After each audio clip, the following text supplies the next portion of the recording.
male and female, but it can get out of proportion. So, ladies, you're on call.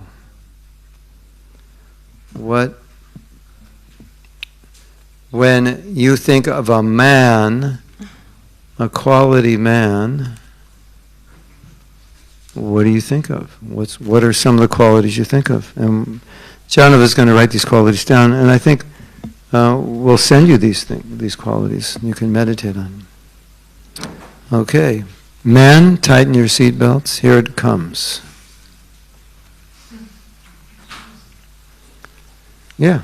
Oh, you're just, okay. I'm taking notes. Yeah, okay. Don't all raise your hands at once. Yes? Protection. Protection. And how would you define protection? And what kind of protection?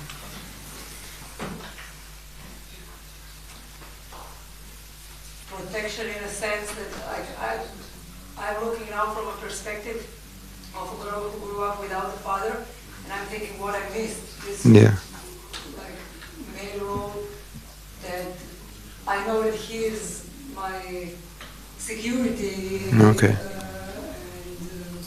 And that I feel safe in his presence, but also not necessarily physically having him close to me. And somebody who's like cuddling you and taking care of you as a girl, as a lady. Mm-hmm. You don't have worries. You don't have to worry. Especially when you go to the car mechanic alone as a woman. That can be dangerous. Yeah. Because we want the men to understand this. I think also, there are things which men are just very good at by nature. And so when they do those things for women, then the women feel like, yeah, this is good. I'm not good at this. Right? Generally. Not that they're not good at everything, but fixing the house, fixing the car, doing things that are more male-oriented that women wouldn't like to do.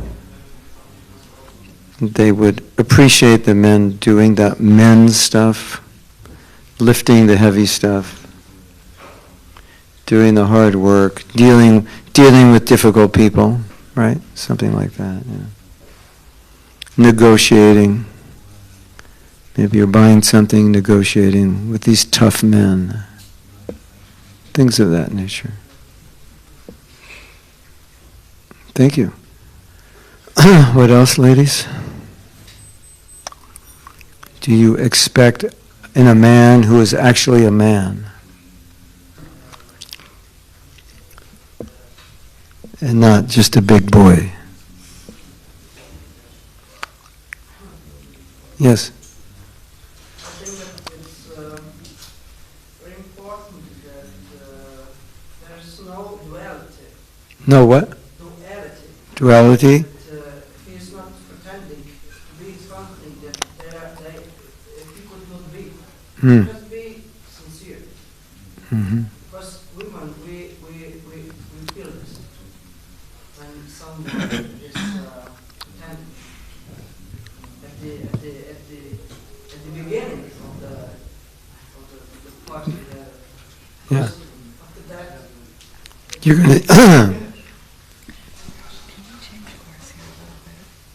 I feel like this is not good. It's going to work. Don't worry. I have so much to say. It's just, Okay, here. yeah. Don't pretend to be someone you're not. Especially in the beginning. Thank you. What else? You can fill in the blanks after they finish. What else? Responsible. What does that look like? He is taking care of his wife, his family,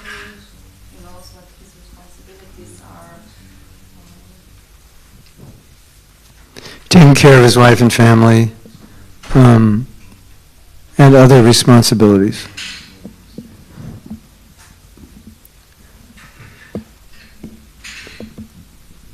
In other words, he's not lazy. Yes. Responsible / not lazy. Okay. What else? Too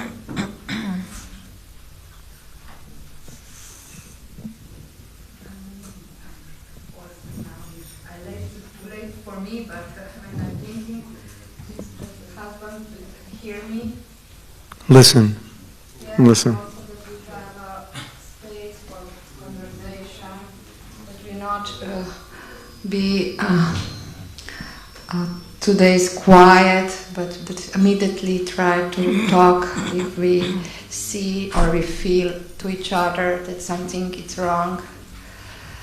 Would that be called emotional support? Yes. And also that we have in the middle Krishna all the time. It's very important, because if we are thinking about Krishna and we are attention how we are talking with each other, more polite or yes. So basically you're saying exhibit the qualities of a devotee. Always exhibit the qualities of a devotee. Yeah. So we had 3 things there. Okay, thank you. What else? This is only for the men, this is only for the women. You can't say what a man is. They're telling you, and of course we'll discuss this further. Yes? Anyone else?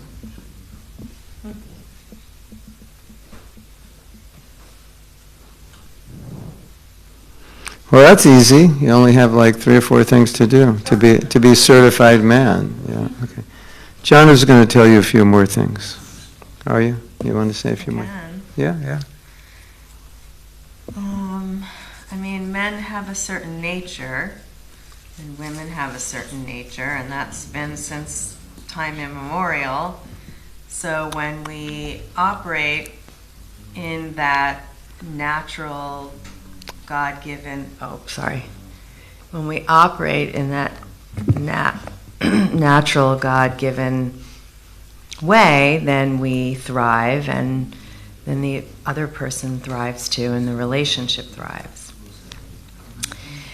And like Mahatma Prabhu was saying, we all possess some male and some female energies, and that's healthy, because if you're extremely male, over the top male, then that would look very aggressive and very, rough and very volatile and just scary, really.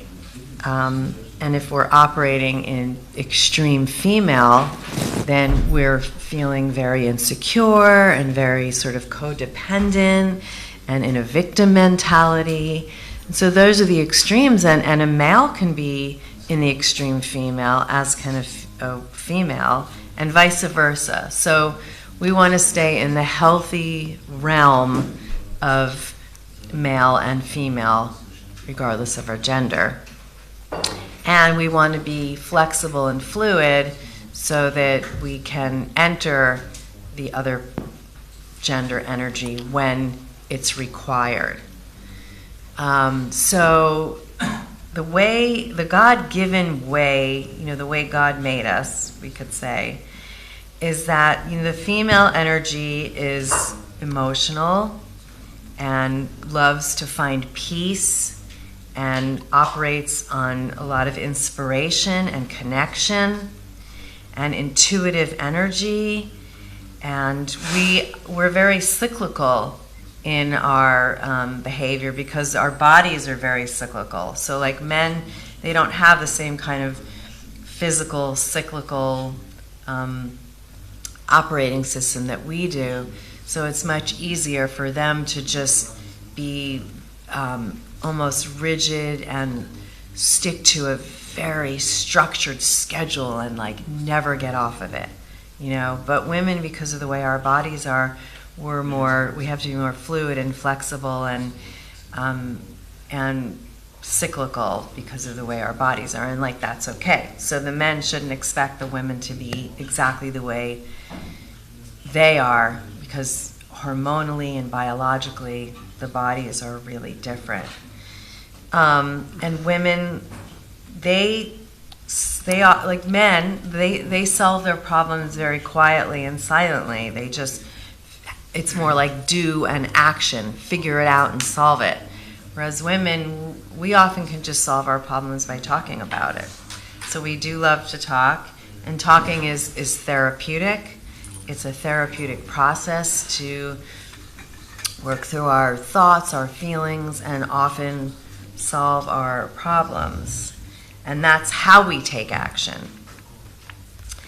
And women can multitask, right? We're really good at doing many things at once. Men are unitaskers, they're single taskers. They can actually only do one thing at a time, which is great because when they do it and they commit to it, that's, they're going to do it till the finish line. Whereas women, we could do many things at once, which is why we're often more wired to take care of children, because children have a lot of needs all at once, or just, going here and going there. So we're a little bit more wired to do that. It doesn't mean men can't do it, but we're kind of wired that way.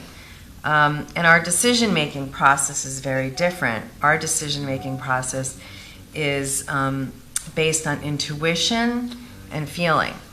And men's decision-making process is very linear and very logical. Men like to conquest, and they like to just, they want to conquer things and make a big impact, and they love challenges, and they love tackling obstacles, and they just love solving problems. That's a very masculine kind of thing to do. So, do you want to add to that? Yeah. I was hoping to go more in the direction of not generically as much as what men need to grow into to be a full man. Yeah. Okay. You want to talk about that? You can start, and I'll add to it. Ladies, you want to say some more about what it? Well, maybe what you ladies can say is, what do you see lacking in men in modern world? Maybe that's an easier way to ask the question. What do you find commonly lacking in men that creates problems in relationships? We have irresponsibility. I think we didn't say immaturity, but I think we should add that, right? Emotional immaturity. You want to put that down? This obviously it's not all men.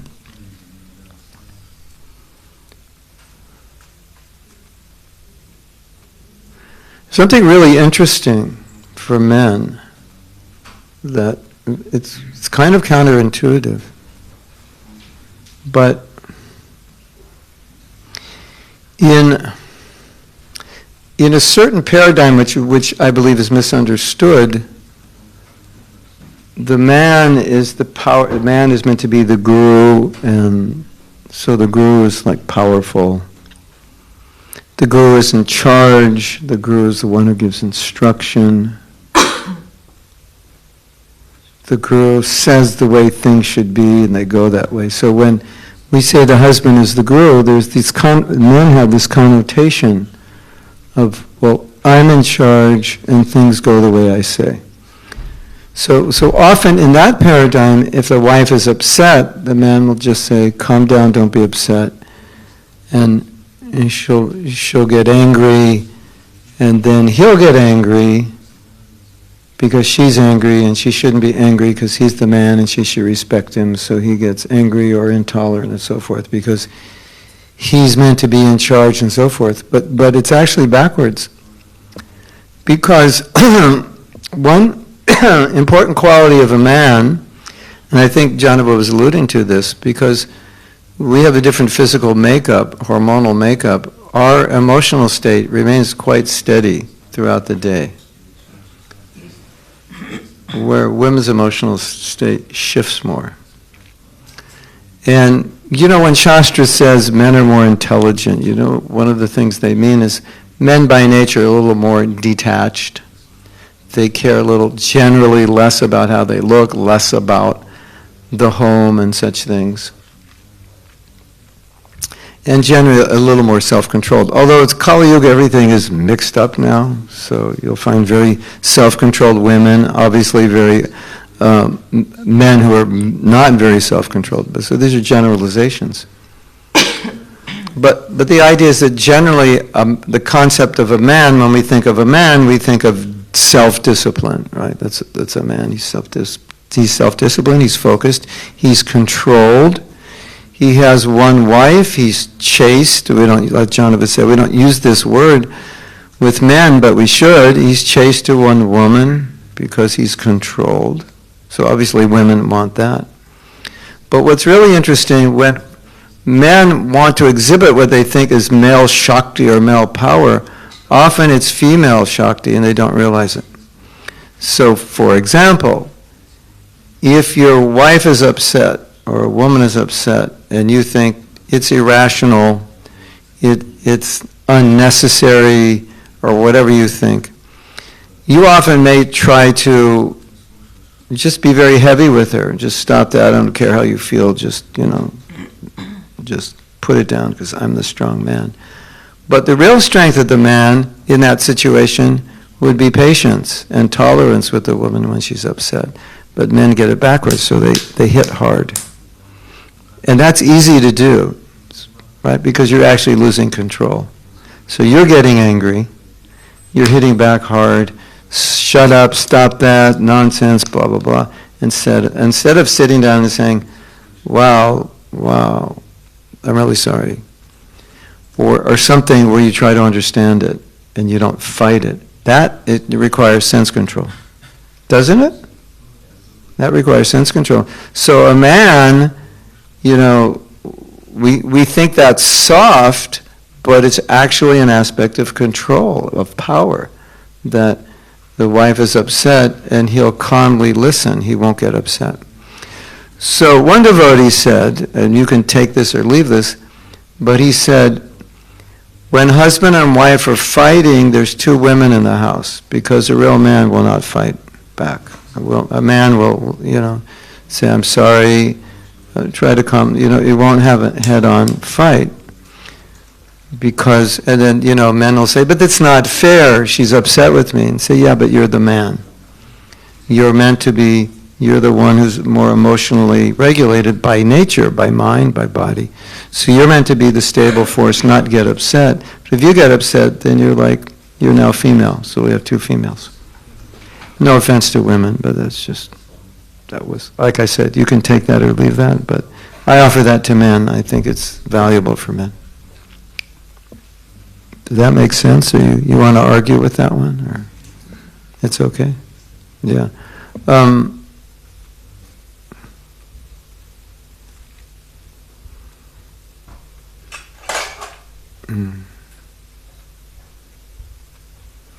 So there is male, which would be considered male, like from the male to male perspective. What's a man, right? So two guys are fighting, and one guy's saying, "Hey, get out of my way," and you're like, "I'm not getting out of your way." That's considered male from a male standard. Oh, you're not getting out of my way? Well, I'll get you out of my way. Well, try it. Let's see. That's considered, And then you punch the guy in the face, and all your friends are like, "Yeah, good, tough. You're a man, right?"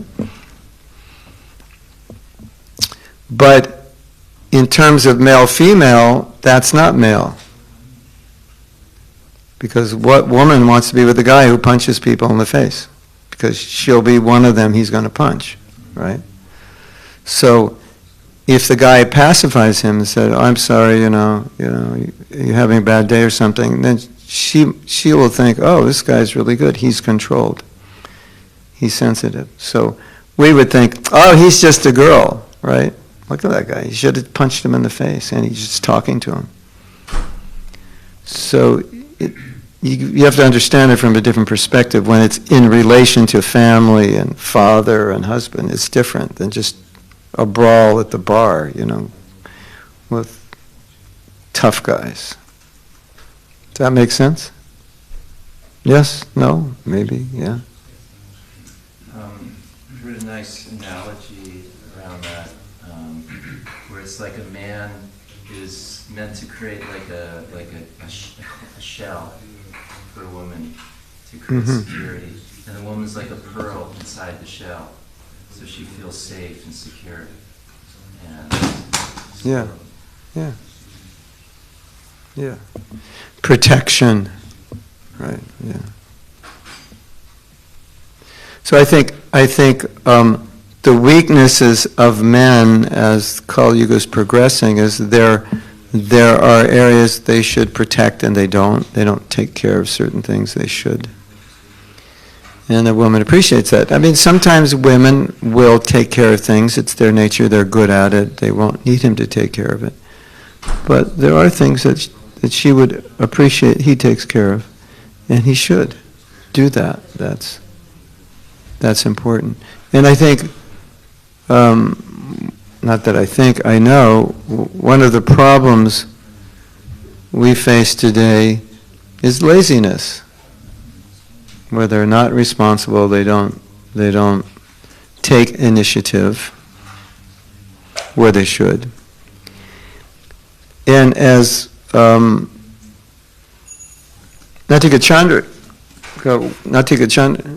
Chandrika was saying, listening, this is a real challenge for men. It's not one of their natural foremost skills, although some men have that skill, but in general, it's more of a female skill. And it's, when we did a workshop, remember when we did that workshop in Bangalore? And we made groups. And the biggest complaint from the women was that the men were emotionally distant or emotionally in a foreign world. They didn't hear, they weren't able to hear or sympathize with whatever the women needed on an emotional level. And that's just a natural, I think it's a natural challenge for men. But when you get married, that's something women need. Maybe they didn't need it hundreds of years ago when they had big families. I don't know. But at least today, it's something the man has to provide. So whether you call that male or not, I'm not sure, but it's just something that is high priority. You wanted to say? Mm-hmm. Yeah. I think in this day and age, like I was saying earlier, there's sort of these defining gender qualities, which when we operate in those ways, we are in our best self as a female or a male. And then in modern times, I think the roles are not as defined as they were in previous generations and in previous cultures, right? Like in the previous cultures and generations, the women did all the housework and the child care, and the men did all the hunting and gathering and protecting. But we just don't live in that culture anymore, and that paradigm is really outdated. So I think for the men, and we'll get to the women, it's important that they don't think that, just working is enough. I go to my job, I make the money, and I come home, and then I do what I want. No, it's really a 24/7 job to be a husband or a father. So when you come home, then new duties emerge. So if there's children, it's helping take care of the children. If there's housework, you're going to have to do some housework. Especially if these days, a lot of times the women and the men work. So it's not like the women are sitting home all day just, eating chocolates and watching soap operas, or just being lazy. They're doing a lot behind the scenes. So when the man comes home, he might think, oh, that's it. But no, it's not. And again, like if the women are working. So then it seems what I've noticed in the healthiest relationships is that the duties and chores in the home and with the children are distributed somewhat equally, and you take turns doing things like cooking and cleaning the house and cutting the grass and, you know, whatever expansion you've created. In my observation, the couples who do best share the mother load. They share the responsibilities way beyond just the traditional, I stay at home and take care of the kids and you go out and work and then, you know, your job is done and my job continues. So that's just something I've noticed with couples that, yeah. And I think as Vaishnavas, we're taught to do everything. You know, like I think in traditional culture, men don't really cook, but Vaishnav men cook. Some of the best cooks in our movement are men. And, you know, the women go out and preach and they do things that aren't traditionally feminine either. So that's why I think it's important to understand. She likes my oatmeal. That's why I think it's important to understand, you know, what our God-given sort of talents are, but then beyond that, be willing to take on different kinds of responsibilities that that are needed and required, and that Srila Prabhupada has taught us to do. I think there's also something that I've thought about a lot. You may have read Bhaktisiddhanta's instructions to Grihastas, or Gorkashora Das Babaji's instructions to Grihastas. And basically they told the man, just serve your wife.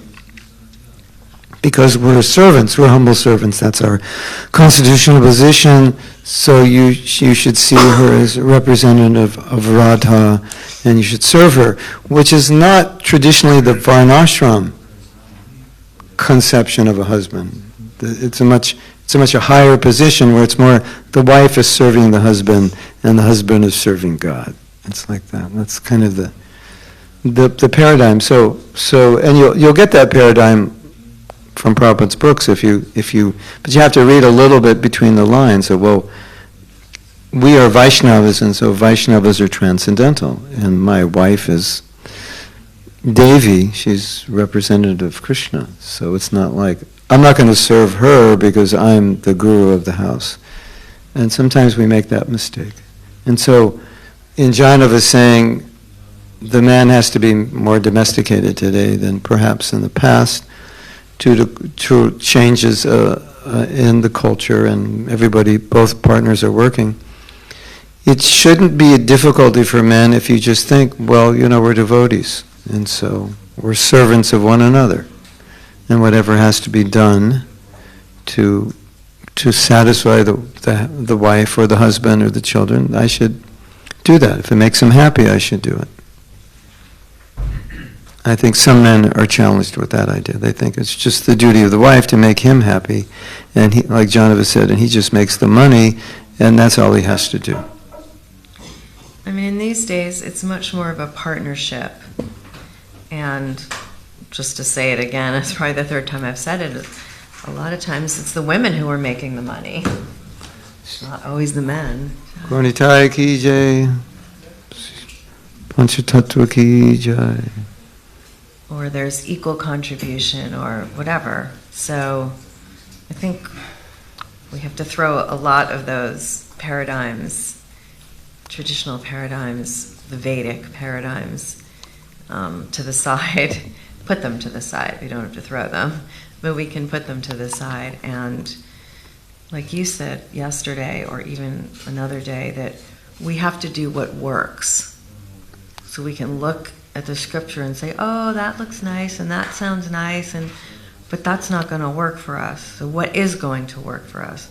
Let's do that so that we can operate in partnership together and serve Krishna in peace and harmony and make advancement. And if I'm a better provider, then I'll provide. And if he's a better cook, then he can cook. And we can just share the duties as needed and required.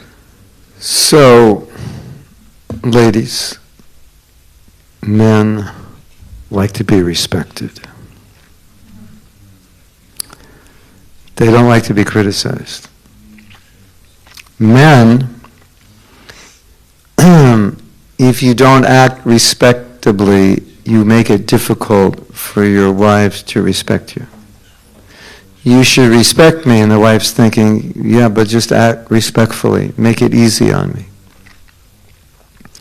So we can't expect the respect that we want if we don't act respectfully. And so a woman appreciates or expects that her husband will be Krishna conscious, will have some kind of regulated sadhana. He's not going to be, on his phone all day, or hours playing video games, this and that, just talking or doing some sport, for hours.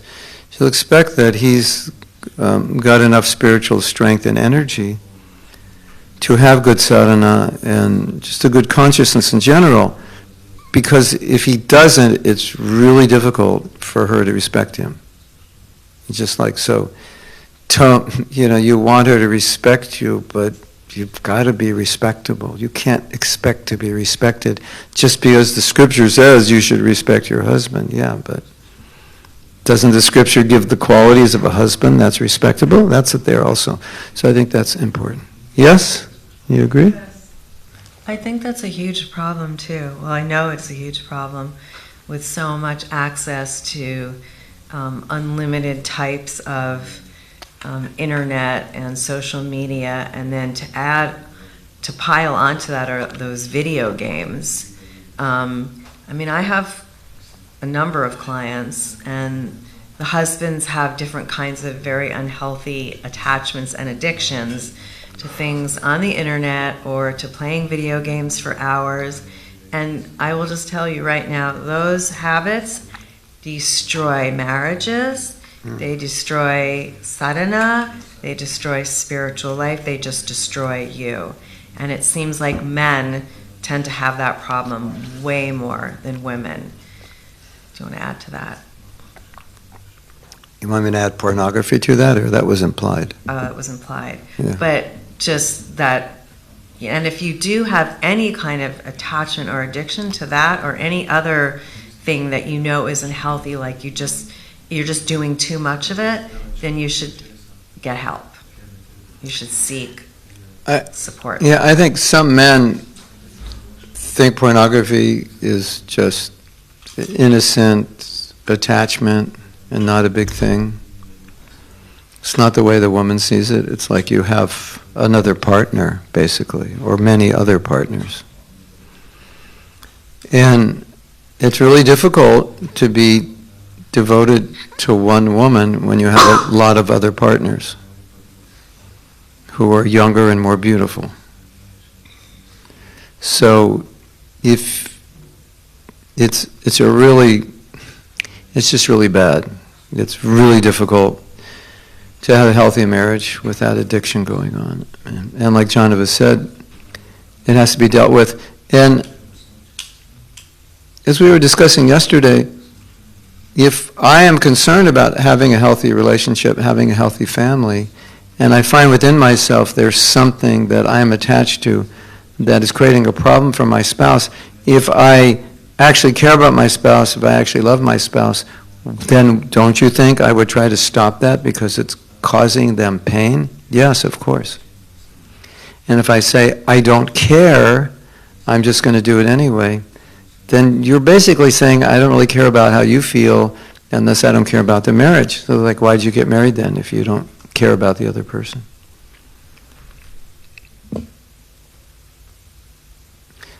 Ladies, are you getting like any other ideas now that we're having this discussion? Something else you want to share about a man, what it means, what you look for in a man?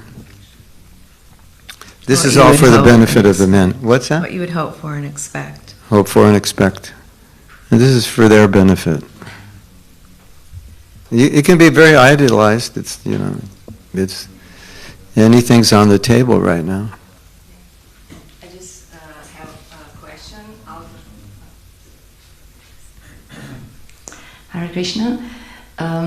Yesterday we spoke a little bit about it, but this question, it's not like how to do or what to do about it, but it's just out of curiosity, maybe a question for you, Mahatma Prabhu, because it's from the men's side. Like, because yesterday I spoke with a few devotees, Matajis, and we share similar things regarding our husbands, and this is like Jahnava Mataji, when you said you express yourself, you find your love language and all those things, and you share your model for them, you're doing, but still, even though as much you're sharing about yourself to the spouse, 1-2 days will be like this, and then again, so you have to say like 100 times, but still they don't do it. So the question is not like, what should I do now? No, I'm not about that. But why men don't get it, or what is there? I mean, you said that you are not wired like we are in those sense, but still, because we know. I mean, I also have an experience. We need so little, for example, just a little bit, and we're much more happy. Yeah. But still, they don't get it. So, what is the reason? Well, to be blunt, men are interested in basically eating and sex. And if they get that, they're good. And like having to deal with you beyond that is like, oh my God. This is like, do I have to? Just to be like, boil it down, yeah. That's part of it. As we've been discussing, men are not as emotionally connected.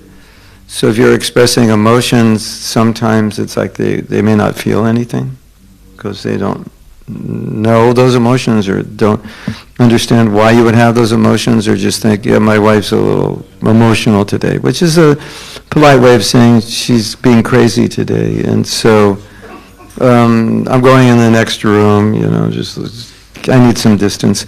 What helped me, I don't know if this would help all the men, but number one, the man has to want to be a better husband. If he doesn't want to be a better husband, then 100 times it doesn't matter because he's not interested.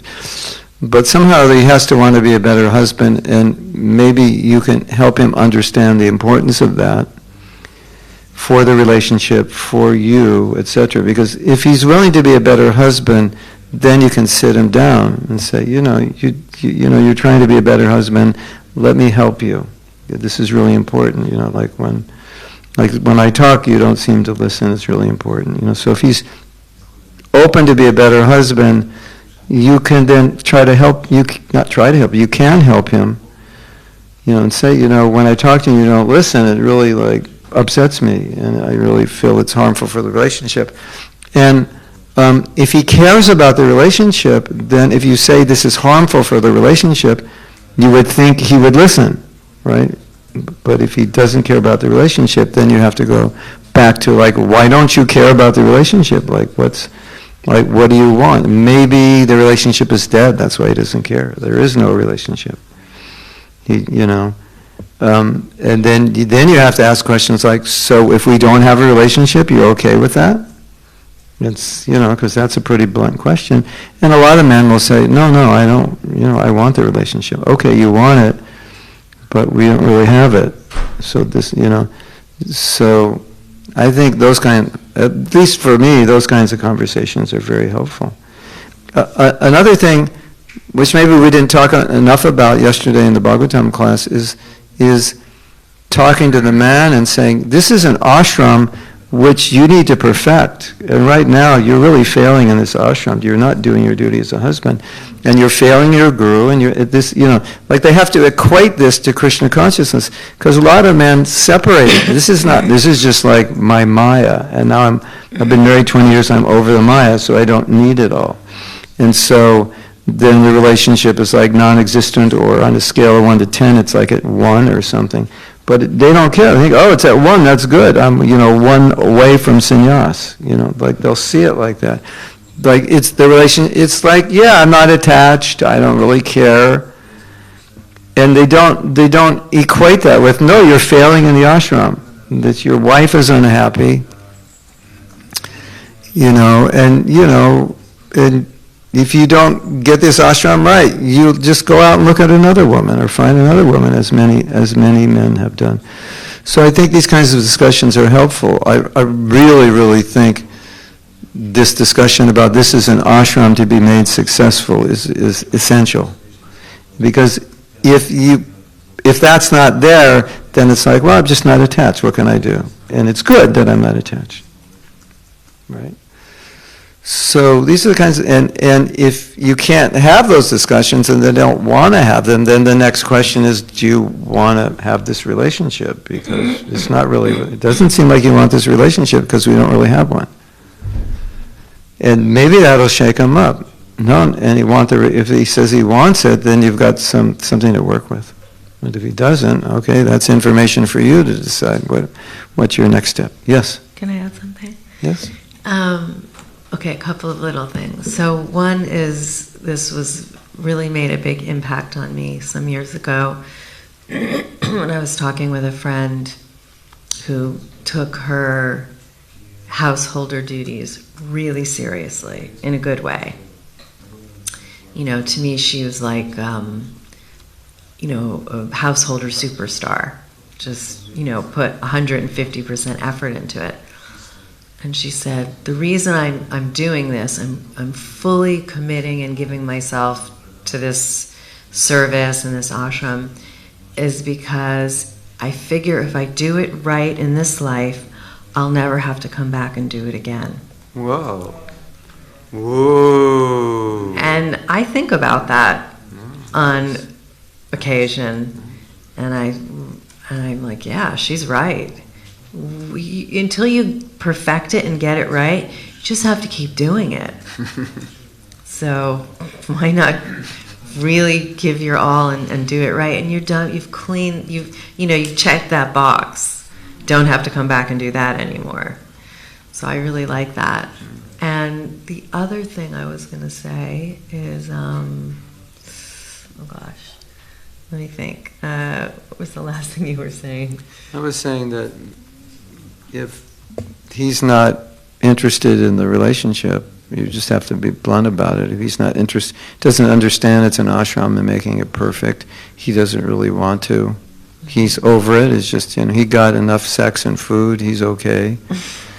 He's not interested in the relationship, really. Yeah, I can't And the remember. But ashram. when it comes back, I'll let you know.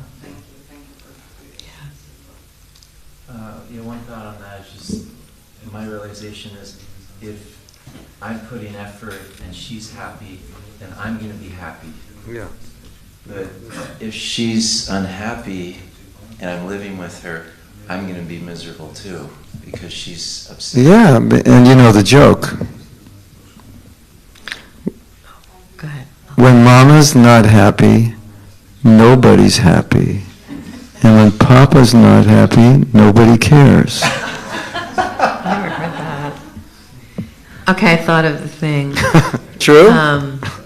Wait a minute. Oh, Men, sorry. is it true? Yes. Yeah.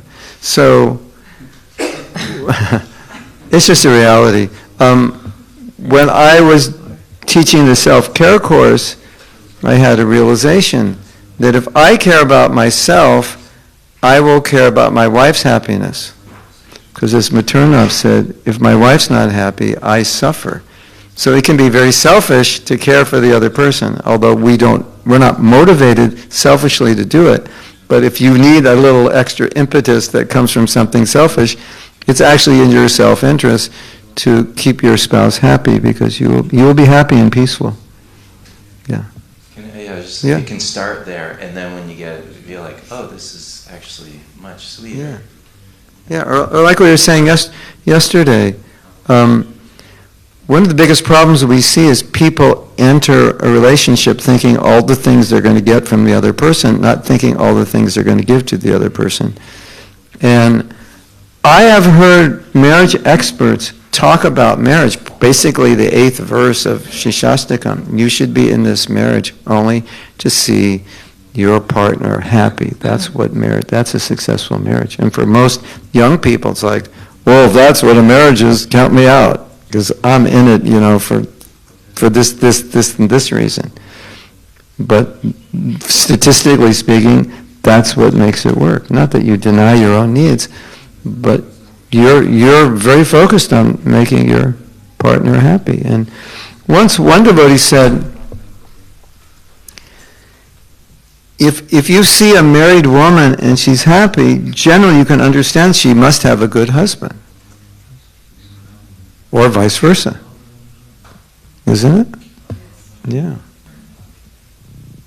Like when I go to a temple and devotees are happy, I go, good temple president. Everyone's not happy, I'm like, not good. It's just like kind of, you can just understand it quite quickly. You want to say? Yeah, just two little things. Okay, so I think I mentioned it yesterday, but I'll mention it again. It seems appropriate. Really? Is that sometimes we have to be willing to put a lot of effort and energy into someone, something, to get back what we really need. And we'll call it a need, not a want, because there's a difference. So if there's these needs that aren't being met and you've tried the obvious way to get them from your husband and it's not working, then you have to get a little bit more creative and resourceful to see if there's any hope and potential to get that. And the way to do that, even though we generally don't want to do it, is to invest more energy into them, and get more interested in them and what they do and who they are and what makes them tick. So I'll just give you a mundane example, but it's from my training. So there was this woman, and she felt like her husband just wasn't really paying much attention to her. She felt neglected. And so I was observing a counseling session. So the counselor said, well, maybe you need to get a little bit more interested in him and what he does. So what's he really into? So she said, oh, he's obsessed with baseball, which is a sport in America where you take a bat and hit a ball. And there's all these teams and Very blah, blah, blah. exciting. Anyway, it's a sport. And he knows the name, this is his favorite team, and he knows every person on the team and what their batting average is, and blah, blah, blah. And so the counselor said, well, why don't you do a little research and find out more about the players on the team, especially the favorite players. And when the Sunday game comes on, why don't you go and sit with him and say, oh my God, look, he did that, he did that. And so she did. She said, hey, the game's coming on. I heard so-and-so is going to be the top hitter. And the husband was like, yeah, how'd you know that? And then she said, I just learned it recently. I want to watch the game with you. And he said, okay. And she made the popcorn and brought in the drinks and the pizza. And then they sat and they watched the game. And she was totally into the game. And them, go, yeah, woo, woo. And like she said, that one thing was completely transformative. He felt so loved and validated and appreciated, and that she was interested in what he's interested in. And it just literally changed, because then she came back and gave a report a month or two later, and she said since that, showing that she's interested in the game and sitting and watching the game and making the popcorn, everything changed in the relationship. So, you may want to try a new strategy. Instead of this is what I need, this isn't working, can you please, something really different and slightly radical. Yeah. There's a question back there. Do you have the microphone?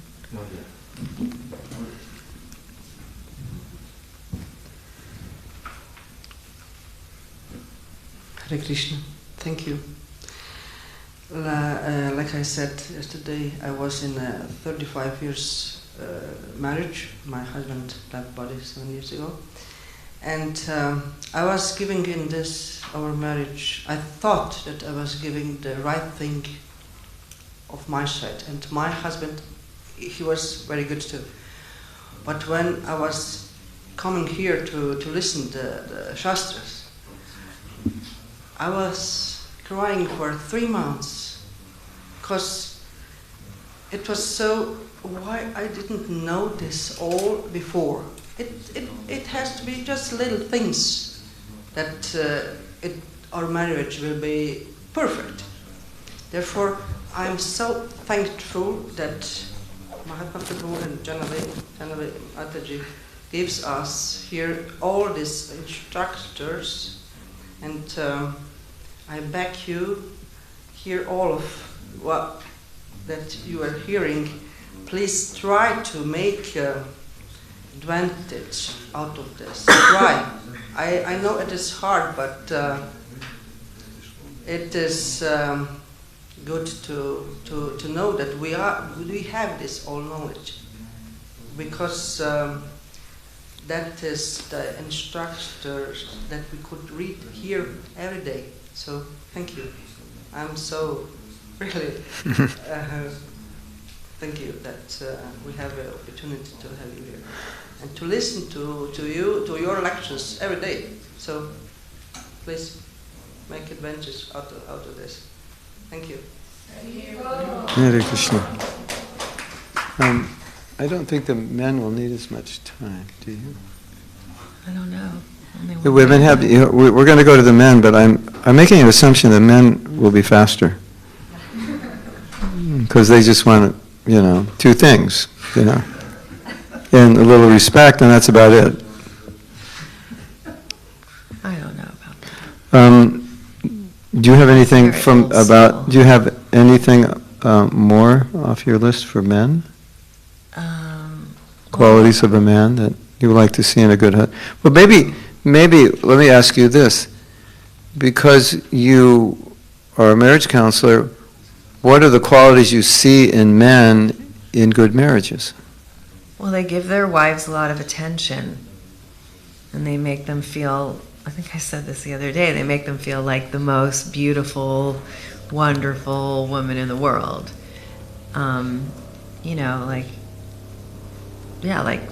Sita and Ram kind of thing, paying them compliments and making them feel beautiful and pretty and attractive, and just letting them know they appreciate whatever they're doing, whether it's the cooking or the work or the children or the cleaning or whatever they do, the gardening, making the house pretty, new pillows, new candles, whatever. Just because women really, everybody likes to be validated. It's definitely a human need. And I think women like to be validated on just those little small things that mean a lot to them, and they're not just doing it for themselves. They're doing it to create a kind of more warm, loving atmosphere, right? That's why we do all those things, because we just think it enhances the environment. It enhances the space and the environment and the feeling. And since women really thrive on feeling, they want their husband to acknowledge all the little things they've done, and that it's making the feelings better for both of them. Does that sound right? Yes. Yeah. Okay, so I have something, maybe, and I mentioned this yesterday from the male point of view. So, a lot of, well, maybe not so many, but a lot of men are coming from brahmacharya ashram, or they're single, obviously, and they're trying to cultivate some kind of renunciation and sense control and emotional control and so on. And, they're very focused on the mission, spreading Krishna consciousness around the world, helping people, and they're thinking in those terms. And men have philosophical brains, so they're thinking philosophy. So when they hear this, in their mind it's like, this has no place in Krishna consciousness. This is just mundane stuff. So how would you respond to that? I would say then don't get married. I don't know what you're talking about. That's not ringing a bell with me. Does that ring a bell with you all? And be really honest. Raise your hand if you totally relate to what he just said. I thought that way in the past. Does anyone here feel that way right now? No. It's an old paradigm. Young men don't He feel feels that that way. No. I just want to say, actually, when you do something like, you need to apply exactly the same things like to other people. Hmm. Everybody needs respect, to be heard, to be praised. Yeah. The more you Okay. praise, the more they respond. Yeah. This new generation doesn't think like your generation. They don't think cultivate this, cultivate that. They want to get married and have a nice life. Okay. So I don't think it's a... But we mentioned this yesterday, and we had a lot of buy-in yesterday. Maybe they've got purified the last day I don't know. or something. You mentioned it. What? What's that? As we see, no one in orange is here. Yeah. Yeah. Yeah, you mentioned it because it was in your class, but I don't think it was like a buy-in and everybody agreed. You were just Okay. No problem. expressing that One problem we don't. philosophically. So I think I'm sure there are a few people who Well, think no. that Let way, me but in general not. maybe let me rephrase it. It's I think for some men that may be not come so easy. Well, I It's think something, easier than you think. 'Cause Okay. You're a different generation. You Okay. had different training and, Yeah, it could be. It's true that we need to learn. and they're willing to learn. Look Yeah. at these nice They young need. They men here. definitely. They need to learn. Okay. Yeah. You want to say something? Or you just have the microphone? Oh, I thought you wanted. Okay. We have a half hour left, and we haven't discussed the qualities that men want to see in women. But I just want to make sure to give you a chance. Are there any other male qualities that are coming to mind right now that you feel are important for the men to hear?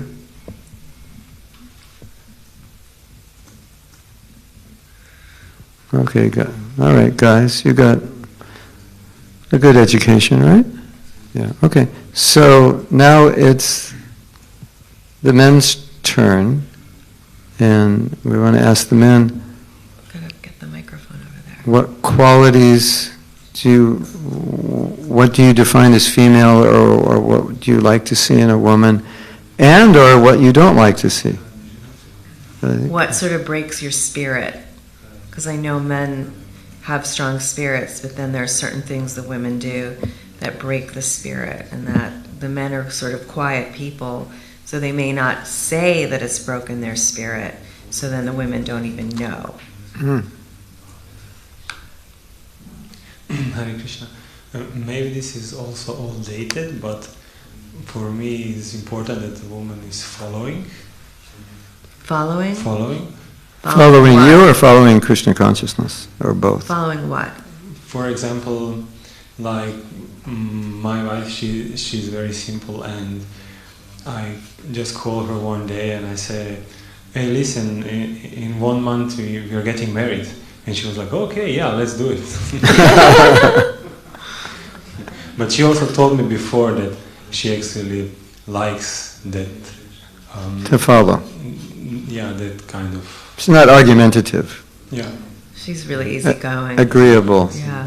Well, I gave that example the other day of that religious Jewish couple, and in their tradition, the man makes all the decisions. It's the most religious Jewish sect, and they're the Orthodox, and so it's very much like a man's world. But for this couple, it wasn't really working. The woman didn't feel honored or respected or included. So the way they made it work was that they discussed everything like as equals, and then he finally just said, and that's our decision, I've made the decision, but behind closed doors they made it together.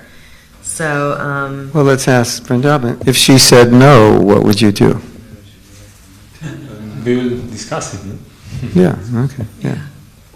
Good, okay, thank you. yeah. So- some women may be a little bit more easygoing than others. You got an easygoing one. So it's just natural and easy, and you kind of have maybe that spoken or even unspoken rhythm in your relation. It's just natural. But for other women and men's dynamic, because every couple has different, it may not be as natural. But it doesn't mean it can't be done like that example I gave, but there has to be discussion first before, it feels like she's officially agreed to follow, kind of thing. And also, if it's easy to follow if you make good decisions. Yeah, that's what I want to add. We're supposed to make good decisions, which eventually is a Krishna conscious decision, which makes us grow, and then it's easier for them. And then from the other side, sometimes the husband makes a bad decision, so it would be wrong for the woman to remain silent. And then you make the mistake, and then you say, why didn't you say anything? Well, I just wanted to follow you. I wanted to be supportive. That would also be a mistake, right? Especially younger men, they one of the reasons they get married is because they want that input. And maybe in a more traditional marriage they don't, but I think younger people do. Thank you. What else? Do you want to say to a woman, or what you consider female? Yes? One thinking connection, maybe like we don't want to be opposed in public, like if we get some correction in privately, it's different. Yeah, that's a good one. Don't correct your husband in public. And I think another part of public is don't tell about your husband to other people, because that's similar. It's a similar thing. Unless it's nice. Oh, nice, of course, yeah. But if you're having problems with your husband, this or that, you keep that to yourself. It's going to be very upsetting for the husband. And the male ego is much bigger than the female ego. So when you're saying something to him publicly, you shouldn't do that, why'd you say that? It's very hurtful for the man. And I personally think it's embarrassing for the woman, because people will look at you and say, well, I feel sorry for this guy, look at this wife, she's right in front of all of us, So it's embarrassing for you to do that, because people will think, well, what's up with you? So sometimes, if we're criticized publicly, we're more embarrassed for our wife than for us, because it looks really bad. So it's something to consider. Thank you for that. Especially when emotions are not controlled and you're seeking some answers too soon, then it's very common you hear things you even don't want to hear about others. Mm-hmm. Thank you. Right here.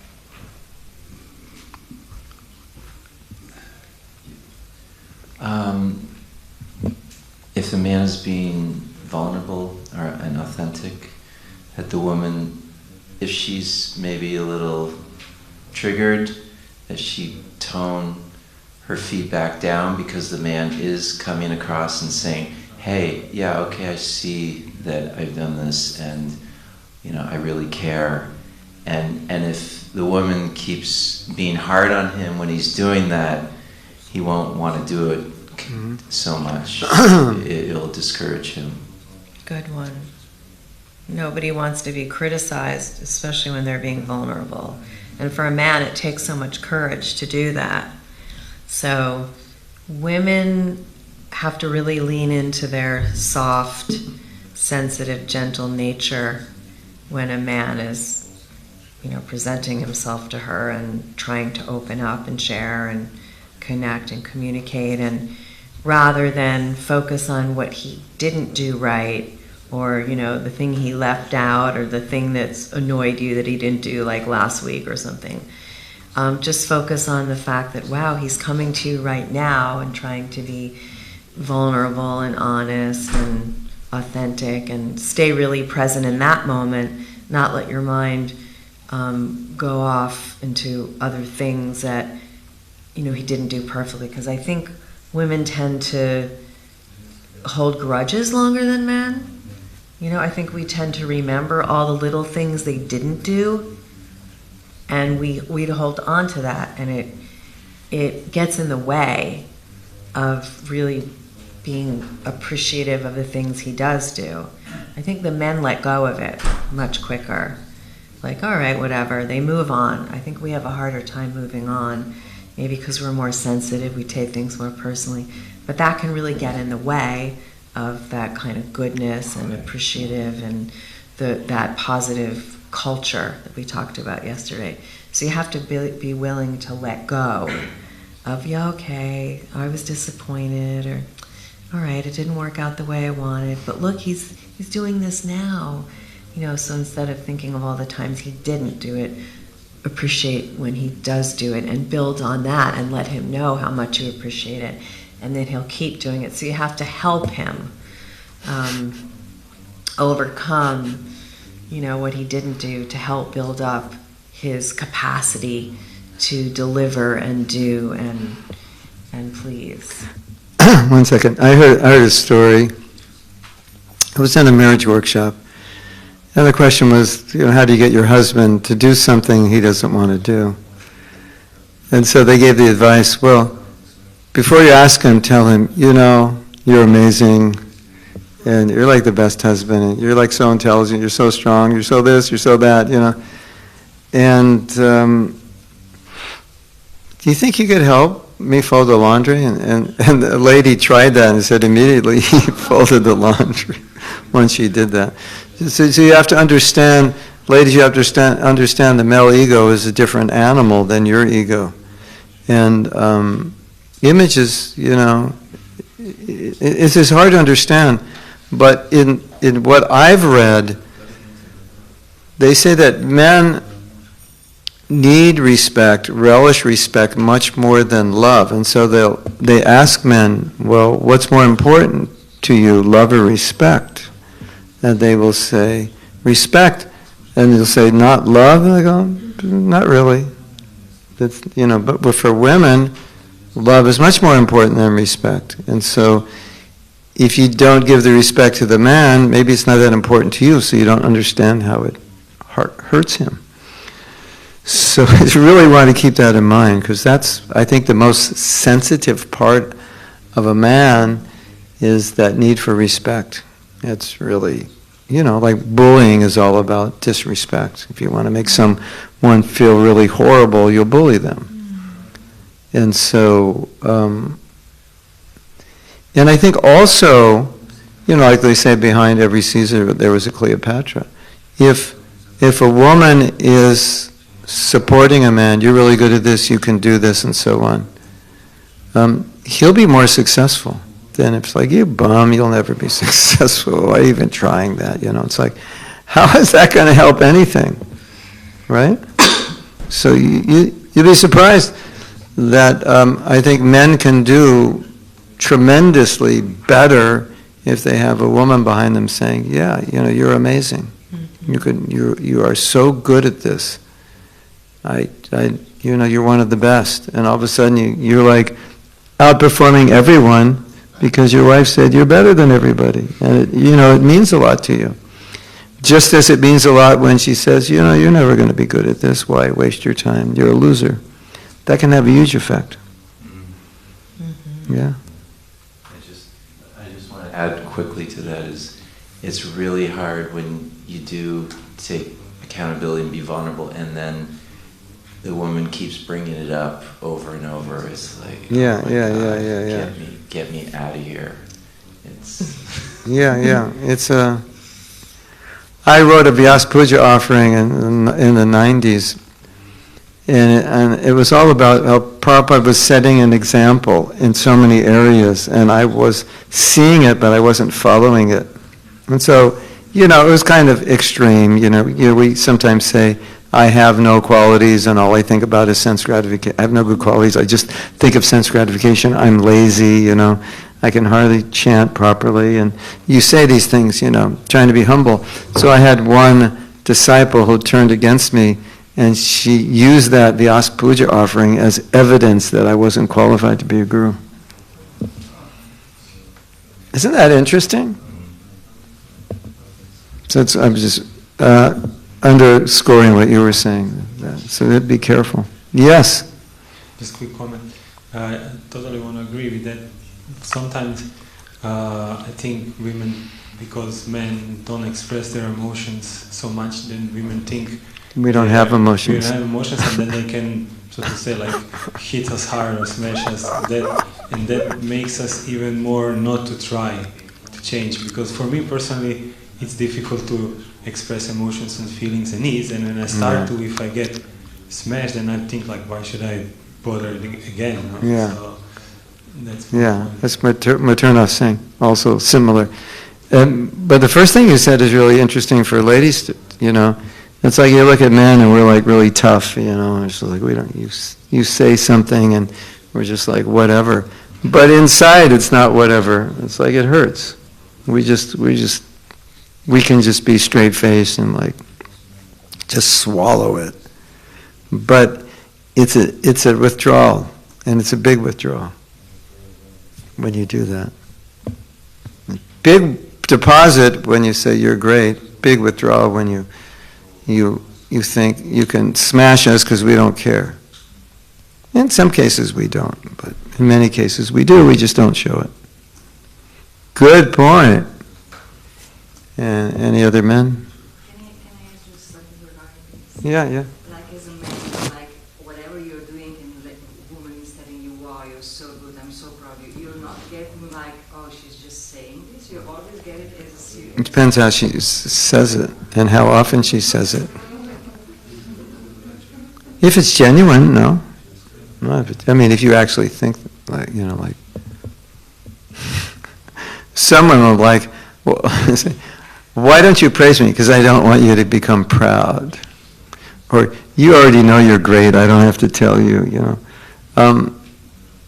That's not good strategy. No. If you genuinely feel it, just say it. You can't fake it, but just know that if you want to see more of a behavior, praise it. Right? So, I think it's also good if your husband, if you're understanding, you already know, but you're also understanding how difficult it is sometimes for men to do certain things. And so if they do it, it's good to praise it and say, thank you for doing that. I know it was hard for you, but I really appreciate it. Because it's like appreciation is necessary so you know whether to repeat what you just did. Because if you don't get it, how do you know you should do it again? It's like, what's the use? I did it and nobody appreciated it, so I guess she doesn't care. So, like, wow, that was really good. I know that was difficult for you. You really expressed yourself well and you were really vulnerable or whatever it was. It's like, yeah, it's easier to do it the next time. Or like I was saying, the husband wants to please the wife, so if you give indications of what pleases you, that's good. Like my wife told me, said, it's really a big deposit if you wash the pots. So I become a really good pot washer. I just put my headphones on and listen to lectures, so it's, I like to clean, but because she didn't say that, I probably wouldn't be so attentive to it. But a lot of times there's, big pots, and I know she appreciates it. So even if she doesn't say anything, I know it's like, yeah, I just automatically, I don't even have to get it because I already know, because she told me, right? And I'm not a very good handyman, but I get bonus points if I fix something, because she knows I'm a little, that's not my forte, and sometimes I'll fix something and she'll faint. And when she wakes up, she's like, wow, thanks for doing that. I didn't know you could do it. I exhibit my, fixing Shakti sometimes, yeah. Well, you wanted to? Did you? No. What else? You want to add to the list of what? Something else if nobody else has any. One more question. Okay. So, how is for you as a man? When you ask to do something, and then you say, yeah, I will do it, and then doesn't do it, and then you say another time and another time. How is this for men when he hears this like 10 times? Why he hears it 10 times and doesn't do it?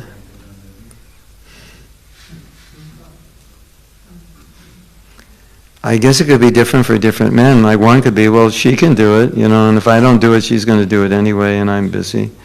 It's not important. They don't think, like we don't need it done. I don't know. Can't speak for everyone. I'm not that bad, am I? Oh, what's the If for you, like you asked me to do something, I just forget he it. always does it. He's very, very. He gets a A+ in that area, and I get like a C-. I'm really bad in that area. I'll say yeah, I know, but he's expert. Well, then I can Excellent. but then I can answer why I do it, so which may help you. It's because, as I said yesterday, when I gave that course on vows, I realized how we so nonchalantly say yes, and we don't do it. And that whole course on vows was if you say it, you have to do it. You have to live your word. And so it went so deep in me that if ever I say I'm going to do it, it's pretty rare I don't, because I take it as a personal integrity. So you can have that discussion about personal integrity. It's like don't say you're going to do it if you're not going to. It's like it's okay. If you just say I can't do it or I don't know how to do it, that's better than telling me you're going to do it. But if you say you're going to do it, then then you are your word. And so if you say you're going to do it and you don't, you let yourself down as well as me. Prabhupada said that you are your word. And so you make a promise and you don't even do it, you degrade your own trust in yourself. Like if I promise you to do something and I don't do it, I'm degrading self-trust. Yes? I'm not sure if it works with spouses, but with our adult daughter, I'll just say, well, you don't want me to keep bugging you, right? So if you just do it, then I don't have to keep bothering you anymore. But if you don't do it, I'm going to, did you do it? Did you do it? Did you do it? And that often works. She's like, oh yeah, I don't have to hear her asking me anymore, so I'll just go and do it. I don't know, it's not the highest level, but sometimes just saying, I don't want to keep having to ask you, and you don't want me to keep asking you. If you just do it, we're done. I have one for men. Jahnava was saying, like, the female is the mother, the nurturer, the soft. So when a woman exhibits too much male Shakti, it's like, aggressive, loud, heavy, angry. It's like, it's a real negative. Am I correct? Yeah, because it's like you didn't marry a man, you married a woman. And when the woman starts acting like a man, it's like I didn't pay for a man, I paid for a woman. What went wrong, So, you have to remember the reason they got married to you is because you're a woman. And they didn't want to marry a man. I mean, some male energy is attractive, It's like if the car breaks down and you got it all figured out, it's like, oh, cool, But aggression, too much aggression and dominance and chastisement, it just doesn't work. That's a real good way to turn your man off. You had something, yeah. Yeah.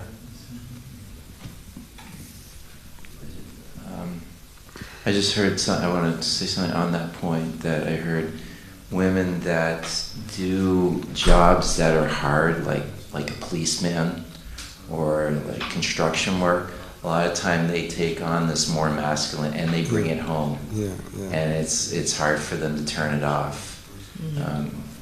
At the point. Yeah. I have a comment. I have an anecdote. There was a devotee who was put together with a woman policeman devotee, and they both had to go somewhere, a long trip, so they just drove together. And he told me that was the worst experience in his life he ever had. Because she's used to, she's a cop. She's used to telling people what to do. Yeah. I mean. So when the cop comes home, she has to become a woman.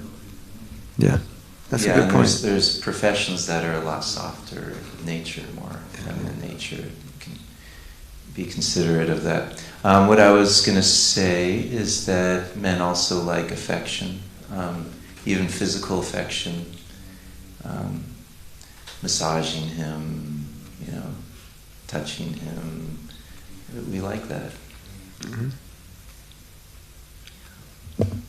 Thank you. What else do we like or not like? Yes?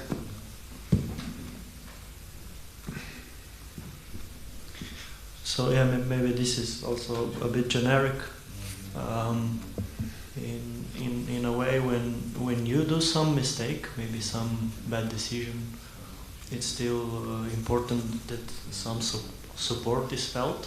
Mm-hmm. So she don't look the other way, for example, and search where is the man that will feel this need for her. She works with you, has faith in you. You want to say something? Yeah, I think that's such a good point, that no one's perfect. So even when you do something stupid or dumb or whatever, we should still stand by them and support them and say, that's okay, you tried, or you'll do better next time, or I appreciate your effort, or it's not that big of a deal. Like, they still need to feel encouraged and loved, and that they're not a failure because they made a mistake, because we all make mistakes. And think about it. If your friend did the same thing, you would say, it's okay, it's not that bad, don't worry. But just because it's your husband, you think you can say, oh, that was so dumb. But no. And then sometimes the man, the woman says, let's go do this and that, and he says, no, I don't want to. Well, when you have experiences like that, why would you want to hang out with this woman who's always undermining you? Because it's like, well, I failed at this, and she called me a loser, so when's it going to happen again? Better I just, stay in my cave, and then I'm safe. So that's important. Maybe we should write a book, How to Destroy a Man, in 10 easy steps. We have 3 minutes.